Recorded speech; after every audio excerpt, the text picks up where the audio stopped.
In this video, let's go over a very important topic in on-page SEO, which is called the cornerstone pages.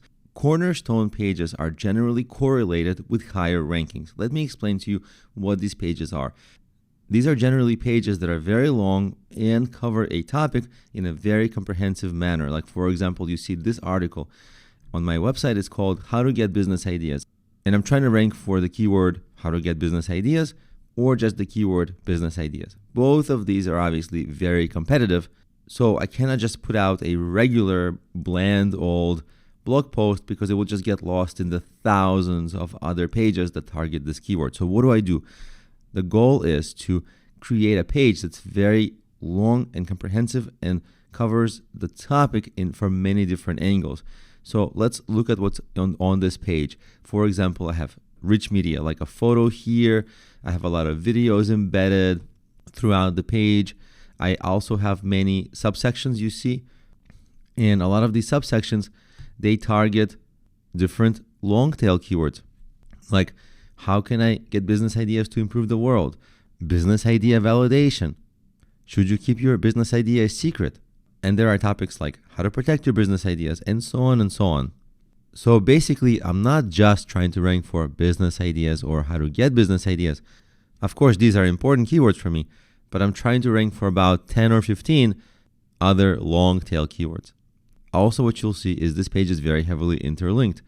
Like, this page is very related to how to start a business. You see, so it links to a page on how to start a business, and so on and so on. You'll see that throughout the paragraphs, there's a lot of natural spots where I link like business challenges, and that links to a page about business challenges.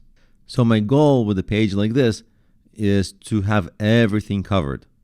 And the great thing about this is I can keep on coming back, like a month later, 2 months later, I can keep adding content to it.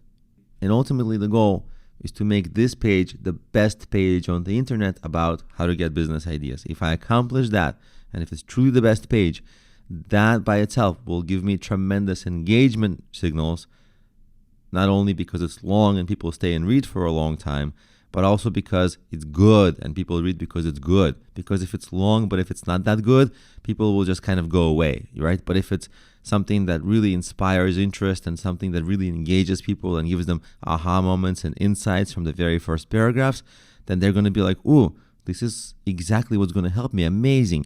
And then they'll stay. And you see these longer pages. According to Google, length of a page is not a direct ranking signal.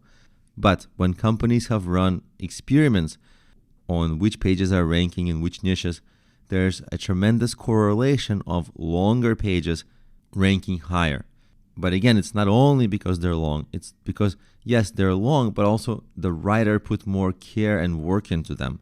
So for keywords that are important for you, you have to put more care and more work and make those pages on your site that target your most important keywords the best pages on the internet. Yes, it's a lot of work, so you wouldn't do this for any old page, but you would do this for pages that are the most important for you, whether they bring in the most money or the most traffic, or you've identified some reason why they're the best. If you have a super valuable keyword, ultimately you want to make it into a cornerstone page, the best page on that topic on the internet. And in the next video, we're actually going to talk about one strategy for actually how to accomplish just that.